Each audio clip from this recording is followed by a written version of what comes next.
საქართველოს ერთ-ერთი ულამაზესი კუთხე, სვანეთი, გამორჩეულია მატერიალური თუ არამატერიალური კულტურული მემკვიდრეობის ძეგლების სიუხვით.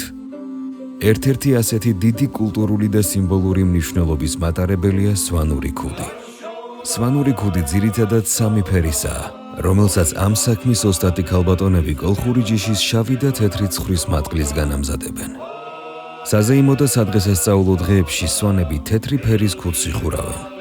რუხი ფერი, რომელიც შავი და თეთრი ცხვრის მატყლისგან ერთმანეთთან შერევით მზადდება, ყოველდღიურად გამოიყენება, ხოლო შავი კი სამგლოვიარო ფერია. ქუდს სხვადასხვა ფორმა კლიმატური პირობების გათვალისწინებით ეძლეოდა. ის ერთნაირად იცავს როგორც სიცხეში, ისე სიცივეში. აღსანიშნავია ისიც, რომ ძველად სვანურ ქუდს საბრძოლო დანიშნულებაც ჰქონდა. თუ ნაბადი კარგად იყო მოთელილი, ხმალს უჭირდა მისი გაჭრა. სწორედ ამით აიხსნება ის ფაქტიც, რომ მას მხოლოდ მამაკაცები ატარებდნენ. ქუდზე გამოსახული ქრისტიანობის სიმბოლო, ჯვარი, ადრე ქვეყნის 4 მხარეს ნიშნავდა. შუა ნაწილი კი ცას. იმოგზაურე სვანეთის მთებში, უფრო ახლოს გაიცანი უნიკალური სვანური კულტურა.